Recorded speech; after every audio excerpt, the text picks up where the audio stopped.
Chapter 13 of He Can Who Thinks He Can by Orison Swett Marden. Had money but lost it.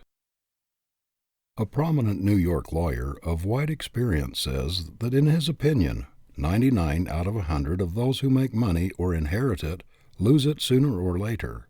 What a spectacle everywhere in this land of plenty, of inexhaustible resources and unlimited opportunity, where every man ought to be a king, to see God's noblemen living like European peasants because they never learned to do business in a business way. How many thousands of good, honest men and women are there in this country who have worked very hard and made all sorts of sacrifices of comfort and luxury in order to lay up something for the future, and yet have reached middle life or later without having anything to show for it?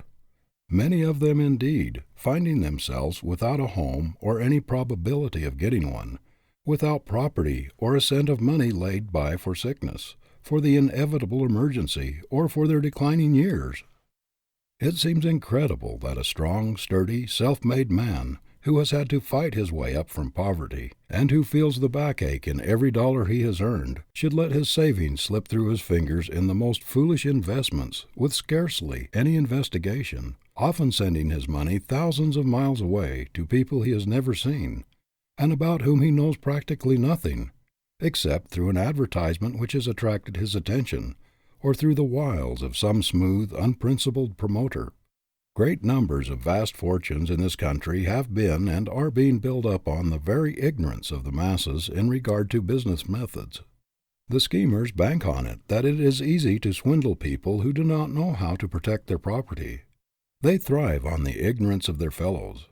They know that a shrewd advertisement, a cunningly worded circular, a hypnotic appeal will bring the hard earnings of those unsuspecting people out of hiding places into their own coffers. For the sake of your home, for the protection of your hard earnings, for your peace of mind, your self-respect, your self-confidence, whatever else you do, do not neglect a good solid business training, and get it as early in life as possible.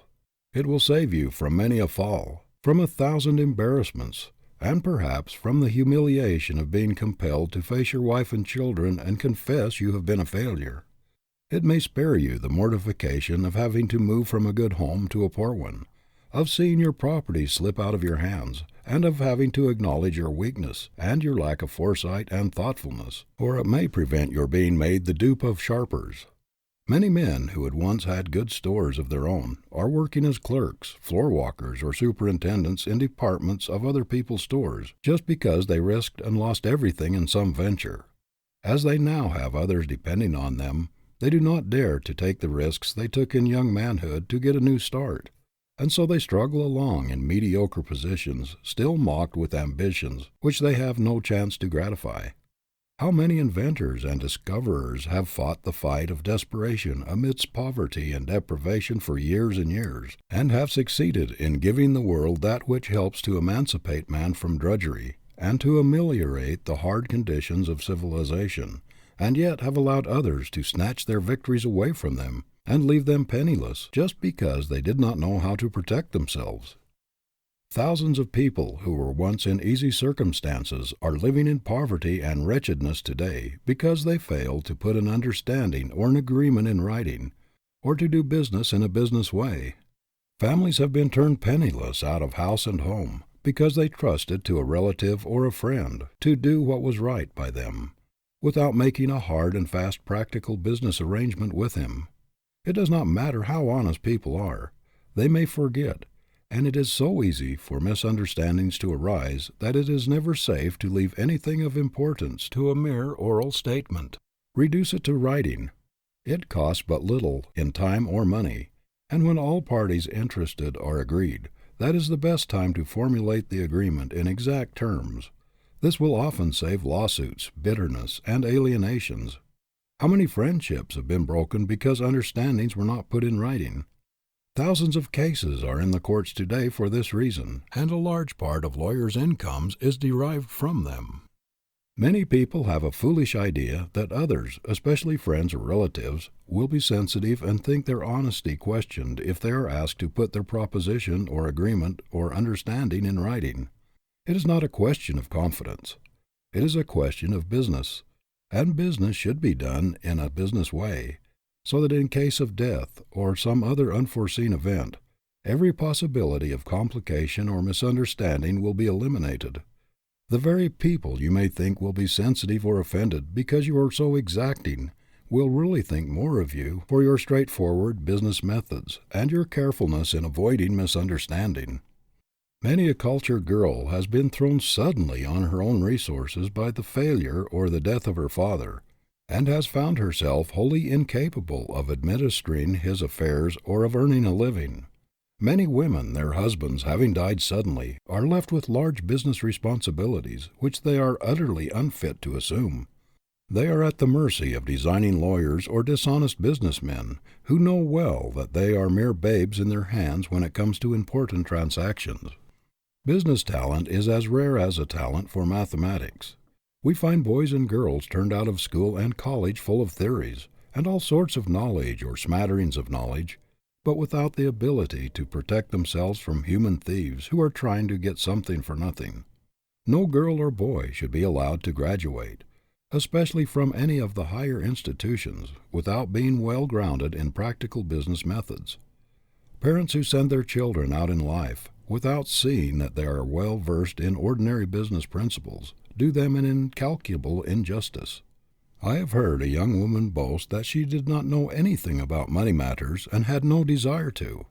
She said that she had no idea of the value of $1, that she could spend all the money she could get, but that it was distasteful to her to discuss economy. Many such women object to any common sense consideration of the financial question. They think it is not necessary for them to know anything about money from the purely business point of view, as they consider that phase of life belongs wholly to their fathers or brothers or husbands.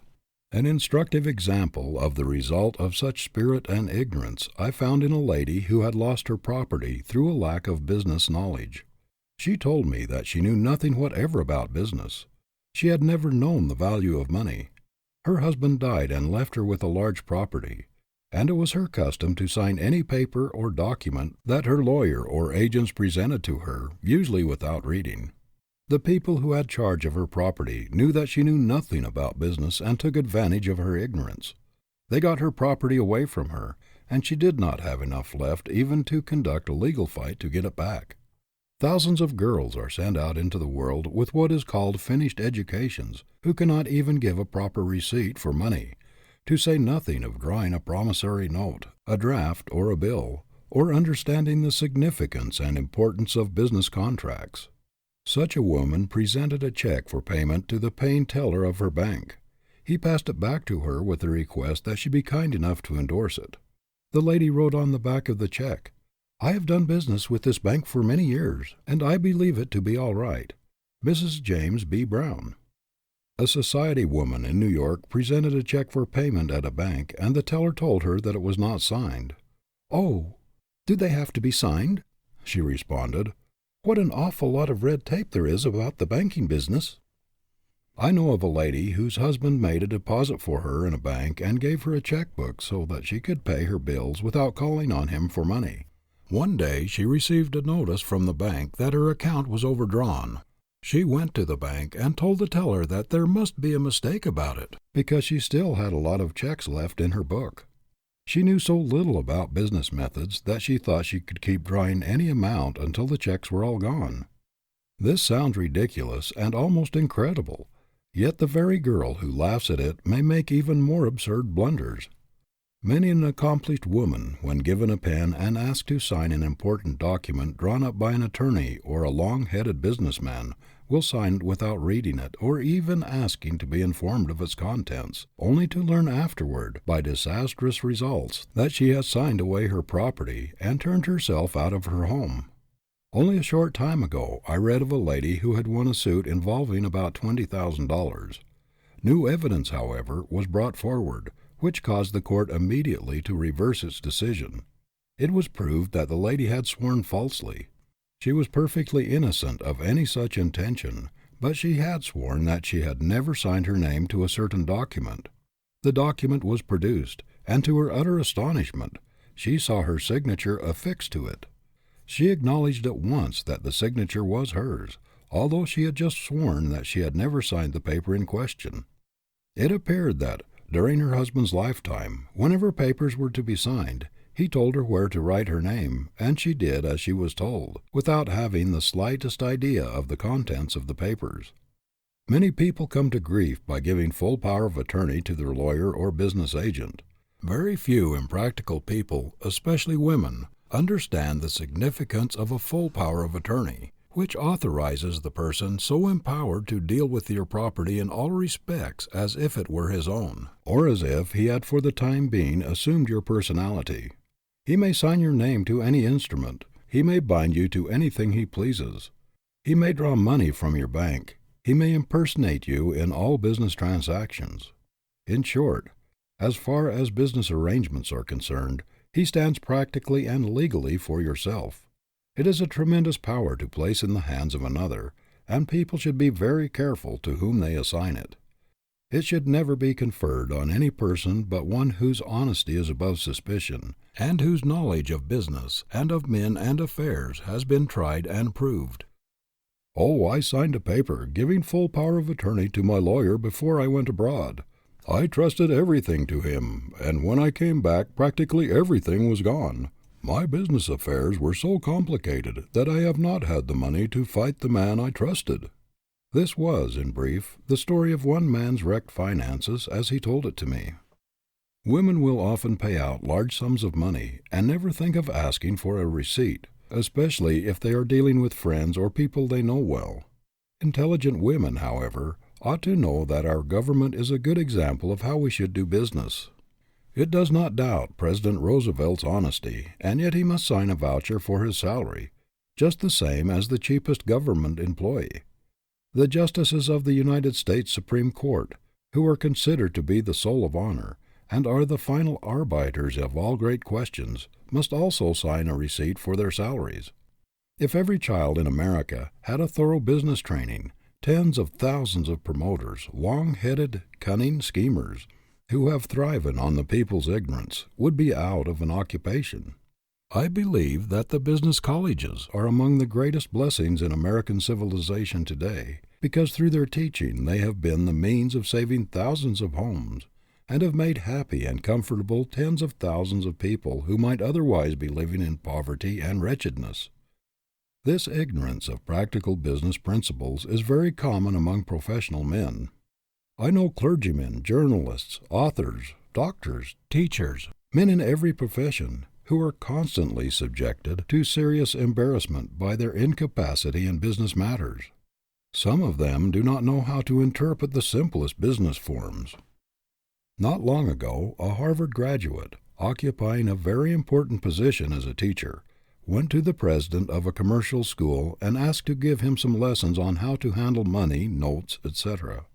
He said that when he went to his bank and asked them how much money he had there, they laughed at him, and that when the bank draft came to him, he did not know what to do with it. Nothing will stand you in better stead, in the hard, cold, practical, everyday world, than a good, sound business education.